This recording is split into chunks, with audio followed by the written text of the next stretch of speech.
one thing with that. So with you being a former player, having the many accolades that you have, how do you switch it over to coach mode and take it from like player personal mode and you go into coach mode? What's the difference with that? See, that's different, man, because the biggest difference for me, and I'm sure y'all felt that way when y'all coached too as players, is like as a player, I just felt so in control because I can actually control the game, especially being a point guard. As a coach, I got to teach my guys how to do that. So, like, I can feel what's going on. I can see what's going on.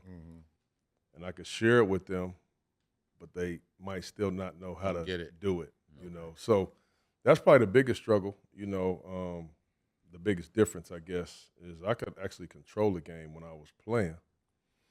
But here, I can't control it as much. I just kind of have my ideas and try to teach the guys what to do and what to look for. But it's kind of out of your hands, to a certain degree.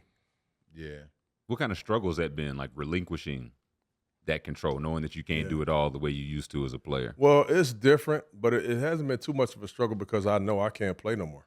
So it ain't like struggling with that. Yeah, it ain't like I could be like, man, watch out. Let me. I understand. I can't play no more. So like it's been forced, upon me. But I love it's beauty in it, which I love, to be honest with you, just to be able to teach. I felt like coaching is like it's what I was supposed to do. It's what I'm designed to do.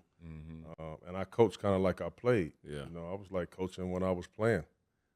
So it's not that much of a difference in terms of that. But me knowing that I'm just over with, like I can't play, helps me, be resigned to that fact. Yeah. You Wow. been to Dewberry's yet? Oh, man, all the time. They baptized you with blueberries, huh? He did. Yeah, He was playing in Detroit. That's the that boy's steak and spot. eggs joint, right? Oh, I've never been to Portland. I only know it because he's told me that's the best steak and eggs in the world. It's crazy. Yeah, real deal? It is. It's facts. Chauncey, I'll be worried about you in Portland, man, because I know, it's tough on you. You're not winning the game. You're not winning like you want to, but I know you got a plan and, you're going to turn it around. But I know how hard it can be on you out there. How have you survived, what I'm saying, with the critics and all that stuff in Portland? Because, they used to franchise obviously winning something, and then they put you in a situation where y'all kind of rebuilding a little bit. How have you been able to deal with that? Yeah, it's not easy, man, because everything I do is all about winning. Yeah. Right. And the thing about it is I've had to kind of readjust what winning is in these circumstances. Yeah. And it's not the final score. It's like, okay, are my young guys getting better? Are they starting to execute differently, better? Are they getting more confidence? Yeah. So I've had to readjust my lens on like what a win is. Yeah. Those nights, because you're probably not going to win the final score. You're too young to do that. But obviously, as you say, fans and the public and the pundits, they don't see that. They see the final score. Right. So it's tough, because I'm all about winning. Yeah, Everything I ever did and played for, and it's all about winning. So that part has, been difficult at times, but I know where we at. Yeah. And I've had to like kind of reshape myself in that term to say, all right, we're not ready for that part yet, but this is a win. Yeah. This is a win. Right. This is a loss. Yeah, you definitely come with that coach's mentality. For real, bro. Hey, You sound like a coach. Hey, look, no. Playing with him, Oh, yeah. let me tell you, shit. What he telling y'all now is all out the window. It's real mild. Tell us more about that. It's all out the window. Exactly. That's what I'm saying. It's so different. Right. So different. So if y'all just got smacked by 30, what's that Coach Billups speech like in the locker room? Well, one, I'm big on pride. You know what I'm saying? We got beat by 60 last year twice. Oh, y'all almost broke our record. So not 30. right. Double that. 60. But I'm big on pride. Like sometimes y'all played it long enough. You're gonna have them games when you just get cracked. This is what it is. And you're gonna do that to other people. But I'm big on like how you lose. we ain't laying down, bro. Yeah. Right.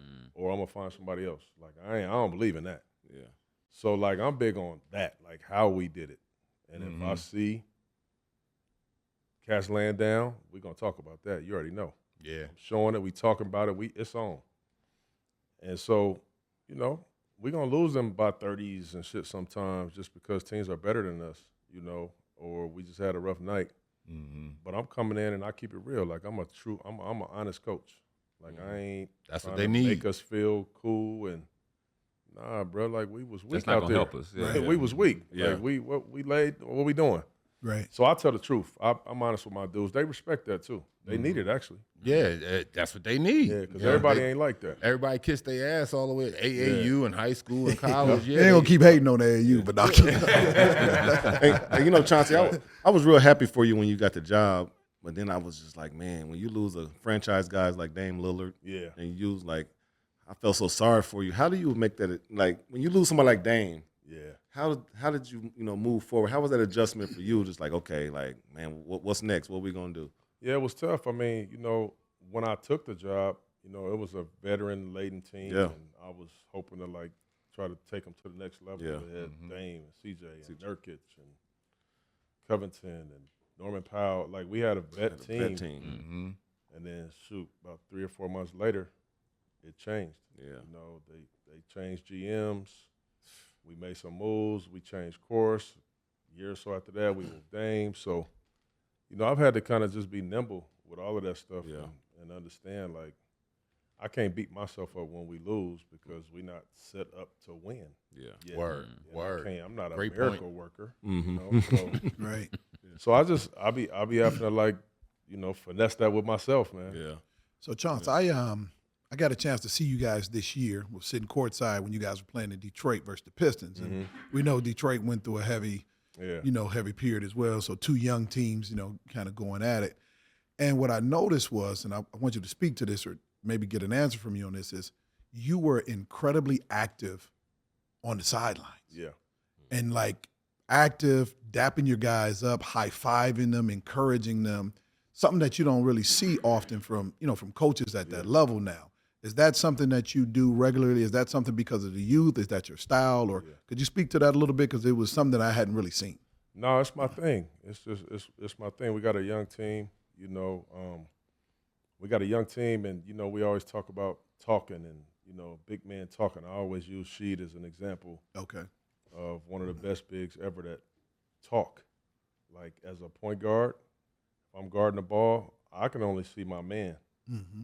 The big man can see the whole thing, and so I was never guessing like where the screen was coming when she was on the floor. I knew where it was coming already know. because I Got could it. hear him. Right. So I'm always like preaching that, but our guys are not that good at it. Mm. So I do it as an example. Like I'm over there talking to them as a coach to try to teach them. Okay. Okay. Screen, boom, boom, oh, you coming to the. I'm actually doing that to teach them. This is how you communicate. So most coaches don't do that, but they've also never been in a position where they did that for a living either. You know, so I have to do those type of things when you got young kids out there, and then I got to keep them motivated. Like they come out the game, I'm showing them love, or I'm Speaking their that's what I language. got to do. Yeah. No, that's what I saw. That's what I And saw. so I love that about it, by the way. Yep. You Okay. know?